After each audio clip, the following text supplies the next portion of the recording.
Assalamualaikum warahmatullahi wabarakatuh. Perkenalkan, nama saya Devi Aprilia.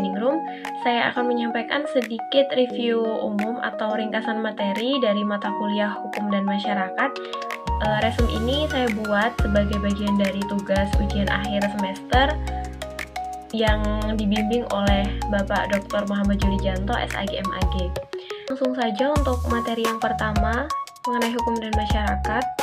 Hukum dan masyarakat ini merupakan dua hal yang tidak dapat dipisahkan satu sama lain. Dan hukum sendiri itu adalah seperangkat aturan atau norma yang bersifat mengikat dan dibuat oleh lembaga yang berwenang yang bertujuan untuk mengatur tingkah laku manusia dalam kehidupan bermasyarakat guna menciptakan ketertiban, keadilan, dan kepastian hukum.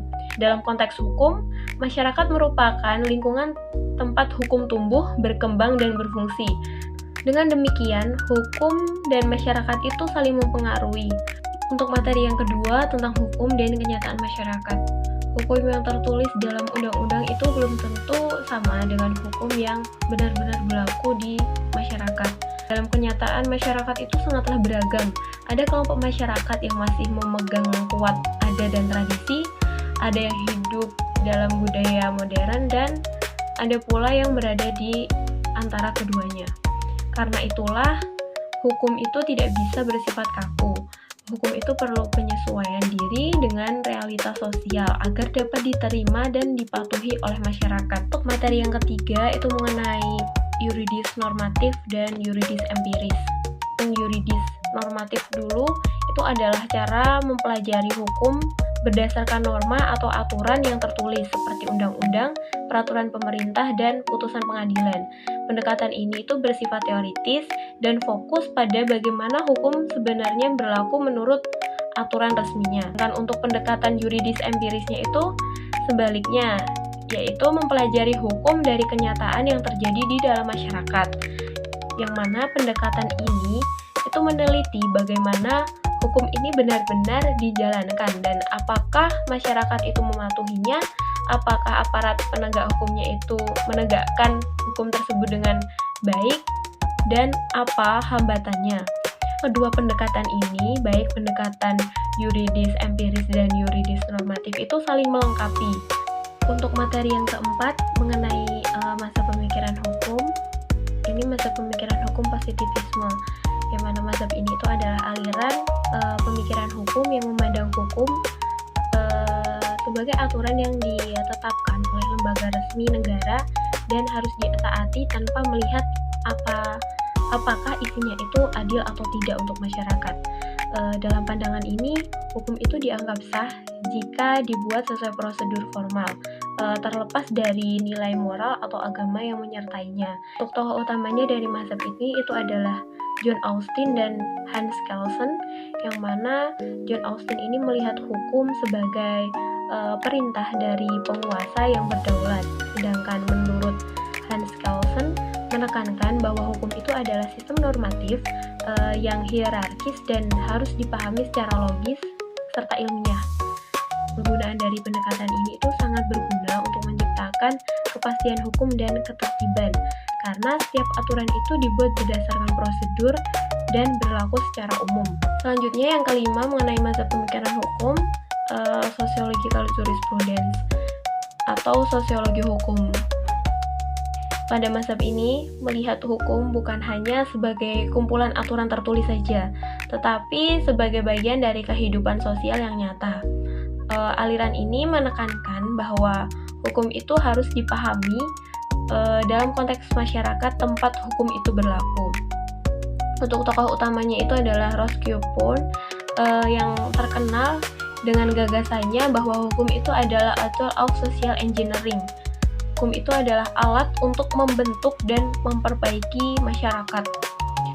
Menurut pandangan ini, hukum itu tidak boleh kaku. Ia harus melayani kepentingan sosial, menjawab kebutuhan masyarakat, dan beradaptasi dengan perubahan sosial.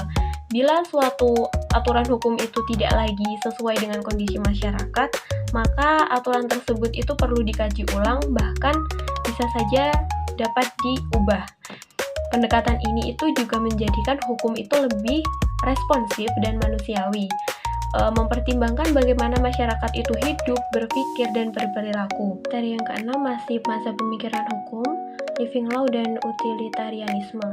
Untuk yang pertama, living law terlebih dahulu itu adalah hukum yang tumbuh dari praktik kebiasaan masyarakat sehari-hari. Tidak selalu tertulis dalam undang-undang, tetapi tetap diakui dan ditaati karena berasal dari nilai-nilai norma dan adat yang hidup dalam suatu komunitas masyarakat. Hukum ini itu muncul dari bawah atau bottom up dan benar-benar menjadi pedoman dalam kehidupan nyata. Sedangkan untuk utilitarianisme di sisi lain itu adalah teori hukum yang menekankan bahwa hukum itu harus memberikan manfaat sebesar-besarnya bagi sebanyak mungkin orang.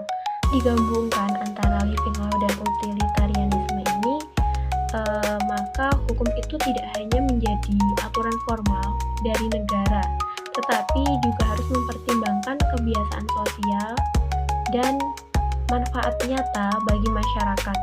Dengan begitu, hukum akan lebih efektif, adil, dan diterima oleh masyarakat karena sesuai dengan realitas dan kebutuhan yang dirasakan. Selanjutnya, materi yang ketujuh mengenai pemikiran Emile Durkheim dan Ibnu Khaldun. Yang pertama, mengenai pemikiran Durkheim dulu, seorang sosiolog asal Prancis melihat bahwa hukum itu mencerminkan bentuk solidaritas sosial dalam masyarakat.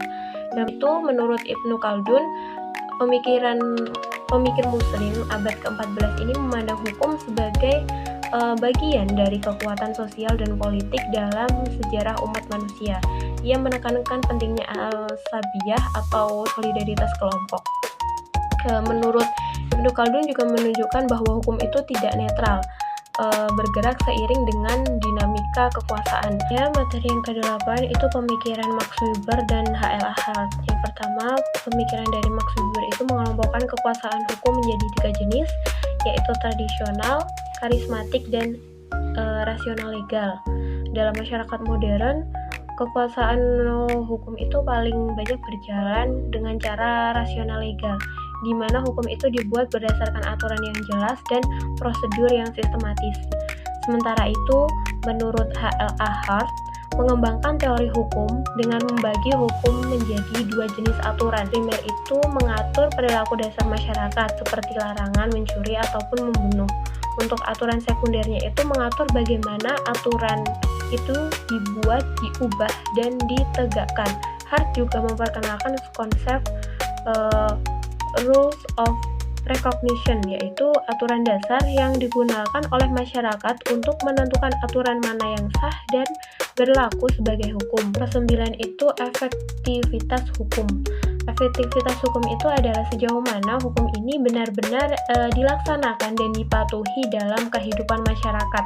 Maka hukum itu dinilai bukan hanya dari isinya saja, tetapi juga dari pelaksanaannya di lapangan. Hukum itu akan efektif jika diterima, dimengerti, dan dijalankan oleh masyarakat secara nyata. Untuk yang ke-10 itu law and social control, hukum dan kontrol sosial. Hukum itu adalah alat kontrol sosial yang paling formal dan mengikat, yang digunakan untuk mengatur perilaku agar masyarakat itu lebih hidup tertib dan tidak saling merugikan satu sama lain. Namun, hukum itu bukan satu-satunya pengendali sosial.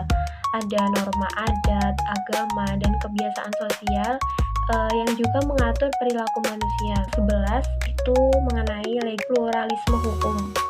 Adalah kondisi di mana lebih dari satu sistem hukum itu berlaku secara bersamaan dalam satu masyarakat.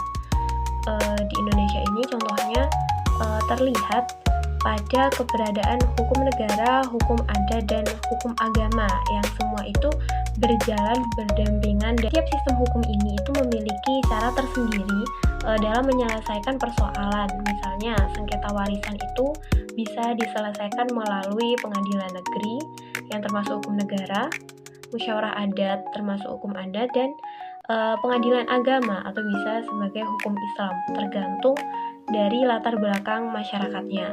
Materi selanjutnya yang ke-12 mengenai progressive law atau hukum progresif. Adalah pandangan bahwa hukum itu harus terus berkembang mengikuti dinamika masyarakat dan perubahan zaman. Tidak boleh kaku atau hanya berpegang pada teks undang-undang saja, tetapi juga harus fleksibel dan berpihak pada keadilan. Hukum progresif sendiri ini mendorong penegakan hukum untuk berpikir kreatif dan berani, terutama ketika aturan yang ada itu justru tidak adil. Untuk materi selanjutnya itu materi ke-13 tentang Sociolegal Studies, di mana Sociolegal Studies ini itu adalah pendekatan yang mempelajari hukum dengan bantuan ilmu-ilmu sosial seperti sosiologi, antropologi, ekonomi, dan juga politik. Pendekatan ini itu melihat hukum bukan hanya sebagai aturan formal saja, tetapi sebagai fenomena sosial yang hidup dan dipengaruhi oleh berbagai faktor budaya dan struktural. Dan pendekatan Sociolegal Studies ini itu berguna untuk merancang hukum yang lebih adil, realistis, dan berpihak pada masyarakat. Materi yang terakhir ini adalah pendekatan sosiologis dalam studi hukum Islam. Pendekatan sosiologis dalam studi hukum Islam ini berusaha memahami bagaimana hukum Islam itu dijalankan dalam kehidupan nyata oleh umat Islam. Dengan memahami konteks sosial hukum Islam itu bisa ditafsirkan dan diterapkan secara lebih bijak tanpa mengubah ajarannya, dan tujuannya itu agar hukum Islam tetap relevan dan bermanfaat serta mampu menjawab kebutuhan sosial umat Islam secara adil dan secara kontekstual. Sekian sedikit resum dari saya, kurang lebihnya saya mohon maaf. Semoga apa yang saya sampaikan ini bisa bermanfaat bagi yang melihatnya dan bagi yang mendengarkannya. Kurang lebihnya saya mohon maaf. Wassalamualaikum warahmatullahi wabarakatuh.